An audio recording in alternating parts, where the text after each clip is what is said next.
स्वागत है आप सभी का एक बार फिर से शिक्षक शिक्षा यूट्यूब चैनल पे। और आज के इस वीडियो में हम डिस्कस करेंगे हाल ही में बिहार सरकार शिक्षा विभाग के द्वारा जारी एक पत्र के ऊपर, और इस पत्र में क्या कुछ दिया गया है। एक बहुत ही अच्छा क्लेरिफिकेशन किया गया है जो कि आगामी शिक्षक भर्ती से जुड़ा हुआ है।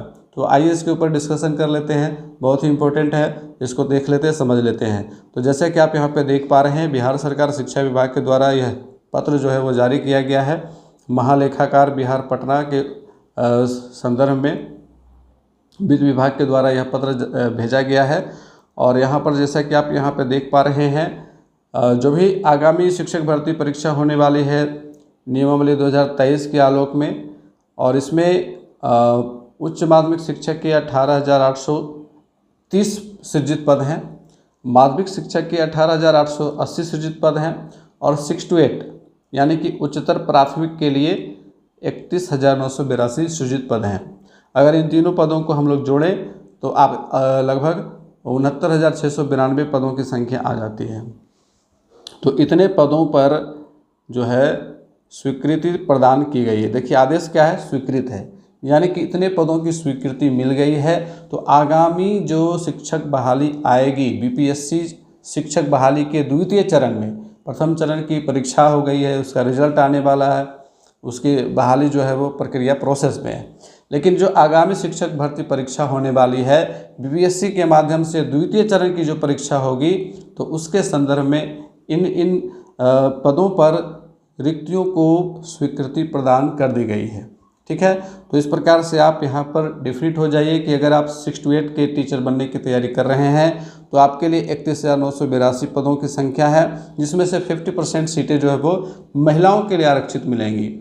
वहीं 9 to 10 और 11 से 12 के लिए पदों की संख्या लगभग समान है, थोड़ा सा अंतर है, 18,830 और 18,880 है।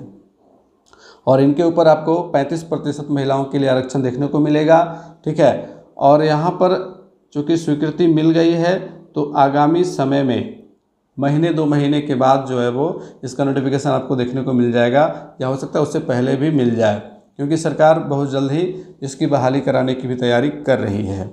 तो जैसा कि आप यहाँ पे देख पा रहे हैं, राज्य में प्रारंभिक माध्यमिक एवं उच्च माध्यमिक शिक्षा के प्रभावी प्रबंधन और शिक्षा में गुणात्मक सुधार के लिए विद्यालय स्तर पर प्रभावी हस्तक्षेप की आवश्यकता है। जो भी सरकार की फॉर्मेलिटीज़ हैं वो वहाँ पे लिखी गई हैं। तो जब ये जो नियमावली है बिहार राज्य विद्यालय अध्यापक नियमावली 2023 जब लागू हो गई है, 10 अप्रैल 2023 को लागू किया गया है। ठीक है, तो इस नियमावली के लागू होने के उपरांत पीछे जितने भी नियमावली थे, अब उसके माध्यम से कोई बहाली बिहार में नहीं होगी, यानी कि उन नियमावलियों को निरस्त कर दिया गया है। अब यही नियमावली प्रभावी होगी। ठीक है, जैसा कि यहाँ पे बिल्कुल स्पष्ट कर दिया गया है कि इन नियमावली के तहत शिक्षकों की नियुक्ति नहीं की जा सकेगी, यानी कि अब जो नियमावली है 2023 प्रभावी होगी, और इसी के अकॉर्डिंग आने वाले समय में शिक्षकों की बहाली की जानी है। तो जो भी सृजित पदों की संख्या है वो एक बार फिर से यहाँ पर लिखा गया है, प्रदर्शित किया गया है। और इसके आगे कहा गया है कि जो भी शिक्षक बहाल होंगे तो बिहार सरकार के जो राजकीयकृत प्रोजेक्ट कन्या उच्च माध्यमिक एवं उत्क्रमित, मतलब कि अलग अलग तरह के जो भी विद्यालय हैं, ठीक है, तो उन विद्यालयों में शिक्षकों की बहाली होने वाली है। और विषयवार अध्यापकों की जो रिक्तियां हैं वह भी प्रदर्शित की गई हैं। विद्यालय अध्यापक के सभी पद सीधी नियुक्ति से भरे जाएंगे।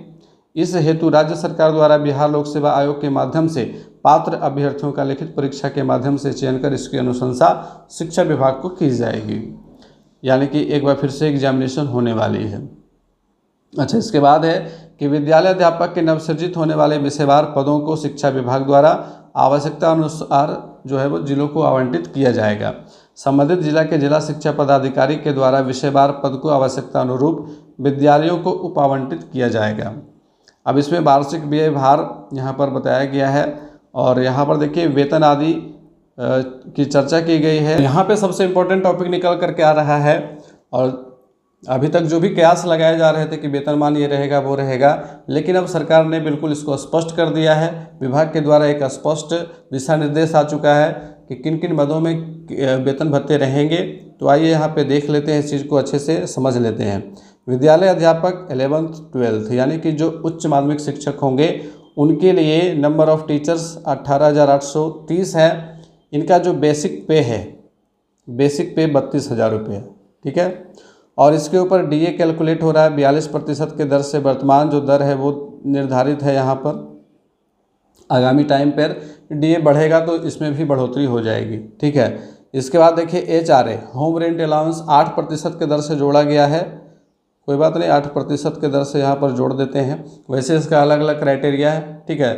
4% भी, 8% भी, आपका 16% भी है। तो अलग अलग क्षेत्र के अकॉर्डिंग डिवाइड किया गया है HRA को।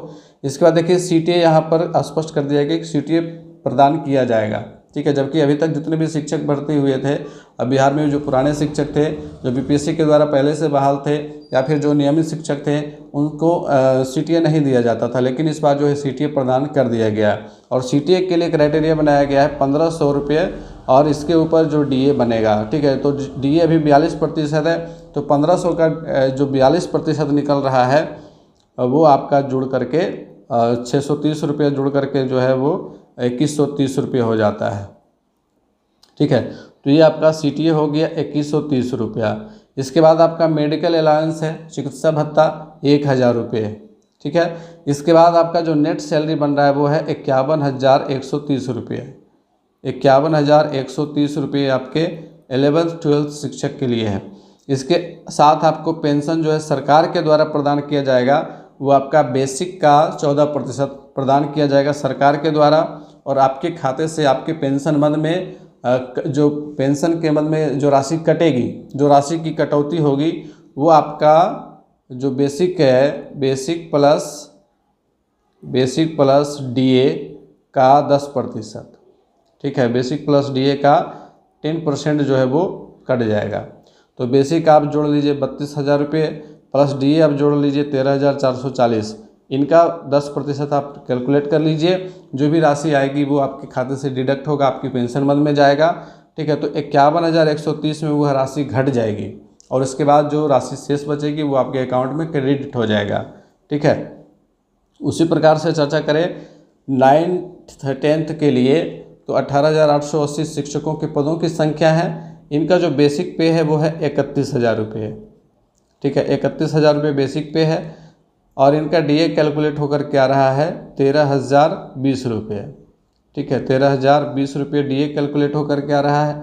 HRA 8% के दर से 2,480 रुपये जोड़ा गया है। और CTA जो है वो 2,130 रुपये। CTA सबके लिए एक समान कर दिया गया है, इसमें कोई डिफरेंस नहीं है। और मेडिकल अलाउंस आपके 1,000 रुपये बन रहे हैं। तो इस प्रकार से जो नेट सैलरी है वो 49,630 रुपये बन रही है। और इसमें आपको सरकार के द्वारा पेंशन मद में राशि दी जाएगी 4,340 रुपये।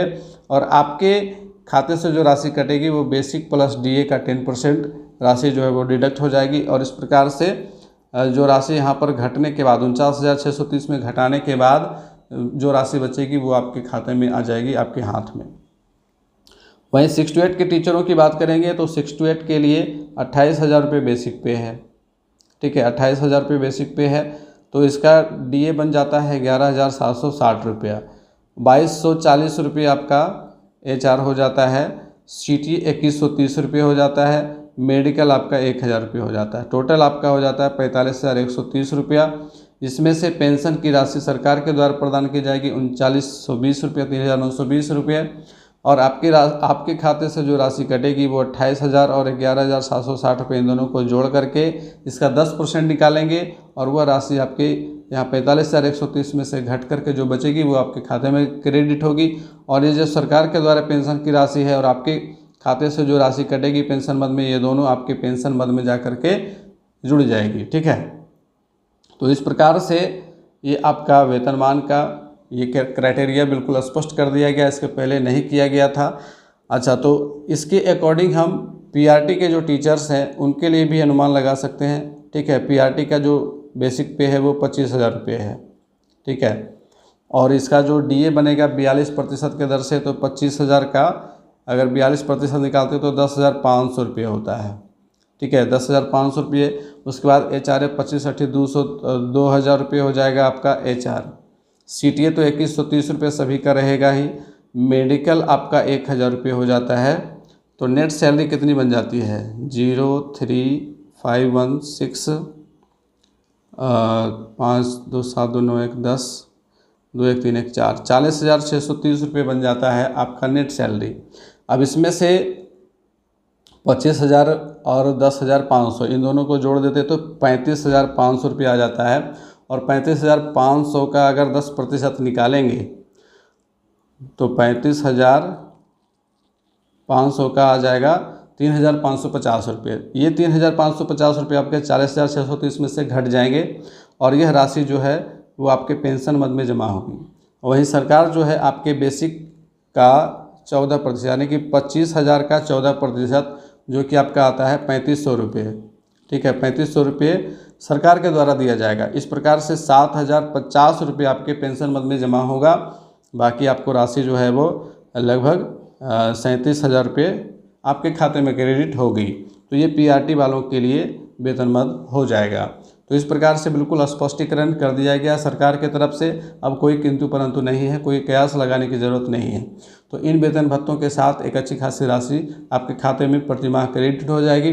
तो आप इसी उत्साह के साथ आप अपनी तैयारी कीजिए। आगामी जो परीक्षा होने वाली है 68 में, जो भी साथी वहाँ पर पार्टिसिपेट करना चाहते हैं तैयारी में जुट जाइए और सब्जेक्ट के अकॉर्डिंग आप अपनी तैयारी करते रहें।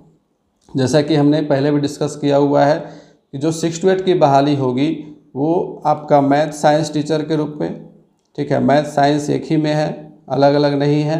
तो मैथ साइंस के टीचर के रूप में पहला क्राइटेरिया हो गया। दूसरा आपका हो जाता है एसएसटी के टीचर के रूप में, ठीक है। तीसरा आपका क्राइटेरिया हो जाता है लैंग्वेज टीचर के रूप में। और लैंग्वेज टीचर के रूप में आप हिंदी के शिक्षक बन सकते हैं, आप इंग्लिश के शिक्षक बन सकते हैं, ठीक है, आप संस्कृत के शिक्षक बन सकते हैं और उर्दू के शिक्षक बन सकते हैं, ठीक है। तो इस प्रकार से आपका 68 का क्राइटेरिया रहता है। तो 68 में आपके सब्जेक्ट से 80 प्रश्न पूछे जाएंगे, ठीक है, सब्जेक्ट से 80 प्रश्न पूछे जाएंगे, प्लस जो जीएस होगा उसे 40 प्रश्न रहेगा। और ये 40 प्रश्न जो होंगे, इन 40 प्रश्नों में आपका 5 टॉपिक रहेगा। कौन कौन सा टॉपिक रहेगा? पहला आपका करेंट अफेयर रहेगा, उसके बाद आपका जीएस रहेगा यानी जनरल साइंस रहेगा, उसके बाद आपका सामान्य अध्ययन होगा। सामान्य अध्ययन में आप इतिहास से सवाल रहेगा, आपका भूगोल से सवाल रहेगा, इतिहास और पॉलिटिकल साइंस को आप इसमें रख सकते हैं, ठीक है। उसके अलावा आपका मैथ रहेगा, उसके बाद आपका रीजनिंग रहेगा, ठीक है, रीजनिंग। तो इस तरह से 5 topic, current affairs, general science, सामान्य विज्ञान, सामान्य अध्ययन जिसमें आपके फिजिक्स कहते हैं, हिस्ट्री, ज्योग्राफी, पॉलिटिकल साइंस, ये आपका सामान्य अध्ययन का हो जाएगा। मैथ्स और रीजनिंग, ये 5 टॉपिक आपसे पूछे जाएंगे और इन 5 ही टॉपिक से 8-8 सवाल रहेंगे, ठीक है। 8 सवाल आपका करेंट अफेयर से रहेगा, जीएस से 8 सवाल रहेगा, सामान्य अध्ययन से 8 सवाल रहेगा, मैथ से आपके 8 सवाल रहेंगे और रीजनिंग से 8 सवाल। इस प्रकार से 5 से जोड़ने के बाद 40 सवाल आ जाते हैं, ठीक है। और 40 सवालों का क्राइटेरिया जो रहेगा वो 14-13-13 का रहेगा। मतलब 14 प्रश्न आपके इजी मोड में रहेंगे, 13 प्रश्न आपके मॉडरेट रहेंगे और 13 प्रश्न जो है वो टफ लेवल के रहेंगे। तो इस प्रकार से कुल 40 प्रश्न पूछे जाएंगे जीएस के सेक्शन में। बाकी 80 जो सवाल है वो आपके सब्जेक्ट से रिलेटेड रहेंगे। अगर आप मैथ साइंस के टीचर बनना चाहते हैं तो वहाँ पे 40 सवाल आपके मैथ से पूछे जाएंगे, 40 सवाल आपके साइंस से पूछे जाएंगे, ठीक है। तो इस प्रकार से 80 सवाल आपको मैथ साइंस में देखने को मिलेगा। और वहीं बात करें एसएसटी की, तो एसएसटी में आपको मुख्य रूप से हिस्ट्री, ज्योग्राफी, आपका पॉलिटिकल साइंस, अर्थव्यवस्था, इकोनॉमिक्स से भी सवाल पूछे जाएंगे। तो इसी प्रकार से मिले जुले 80 प्रश्न आपको एसएसटी से देखने को मिलेंगे, ठीक है। तो एसएसटी में जो कॉमर्स वाले साथी होंगे, जिन्होंने कॉमर्स से अपना ग्रेजुएशन किया है, तो वो भी एसएसटी वाले में ही फिलअप करेंगे, ठीक है। चूँकि सोशल साइंस में ही उनकी बहाली होती है, तो उनको भी अपने सब्जेक्ट से रिलेटेड, अब जैसे उन्होंने कॉमर्स से पढ़ाई की होगी तो कॉमर्स का सब्जेक्ट बहुत ही कम रहेगा, टॉपिक वहाँ बहुत कम रहेगा। अर्थव्यवस्था से कुछ सवाल देखने को मिलेंगे, लेकिन हिस्ट्री, ज्योग्राफी, पॉलिटिकल साइंस से ज़्यादा सवाल देखने को मिलेंगे। तो उसकी तैयारी करनी शुरू कीजिए, ठीक है। और तैयारी आपको केवल और केवल NCERT और SCERT के बुक से ही करनी है, दूसरी किसी भी बुक से नहीं करनी है। जैसा कि आप लोगों ने पिछले BPSC के एग्जामिनेशन में देखा, सवालों का जो स्तर था वो काफ़ी ज़्यादा टफ था और सवाल जो हैं वो ओरिजिनल NCERT के बुक से ही तैयार किए गए थे, कुछ सवाल SCERT के बुक से थे। तो इसीलिए आप लोगों को SCERT और NCERT के बुक पे ही फोकस करना है। वहीं लैंग्वेज की बात करें तो अभी तक तो डिटेल सिलेबस नहीं आया है। डिटेल सिलेबस आने के बाद ही पता चलेगा कि किस प्रकार के प्रश्न रहेंगे। वैसे विगत जो एग्जामिनेशंस हुए हैं तो इंग्लिश वाले सब्जेक्ट में देखा गया है कि कॉम्प्रिहेंशन से ही भर दिया गया था, ठीक है। कॉम्प्रिहेंशन प्लस ग्रामर था, लिटरेचर बहुत ही कम था या नहीं के बराबर था। तो कॉम्प्रिहेंशन प्लस ग्रामर से ही ज़्यादातर टॉपिक पूछे गए थे। तो इसीलिए आपको इंग्लिश में कॉम्प्रिहेंशन और ग्रामर के ऊपर विशेष फोकस करना है। विशेष हम लोग क्लासेस में डिस्कस करेंगे। मिलते हैं फिर से क्लासेस में, तब तक के लिए गुड बाय, टेक केयर।